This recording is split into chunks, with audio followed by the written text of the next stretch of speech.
প্রায় মসজিদে দেখা যায় লেখা থাকে লাল বাতি জ্বলা অবস্থায় সুন্নতের নিয়ত করিবেন না। এটা কতটা যৌক্তিক? লাল বাতি জ্বলা অবস্থায় নামাজের নিয়ত করবেন না, এই লিখে দেওয়ার কোন একটা প্রয়োজনীয়তা, কোনো যৌক্তিকতা এখন অন্তত নাই। নামাজের জামাত শুরু হবে ধরুন 1:15-তে। এখন কেউ এসে নফল বা সুন্নতের নিয়ত করবে, আর বাকি আছে 1 মিনিট।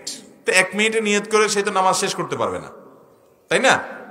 তো এই মুহূর্তে তাকে শুধু এই বার্তাটা জানানো যে ভাই নামাজের বাকি আর আধা মিনিট আছে, বা 1 মিনিট আছে, বা 1.5 মিনিট আছে, বা কয়েক সেকেন্ড আছে, আপনি এই মুহূর্তে নামাজের নিয়ত করিয়েন না।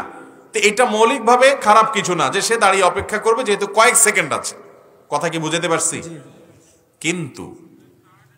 কিন্তু যেহেতু এখন নামাজের জামাত কয়টায় হয় প্রত্যেকটা মসজিদের সামনে লেখা আছে না নাই, তাহলে এটা যে কারোর জন্য সহজ।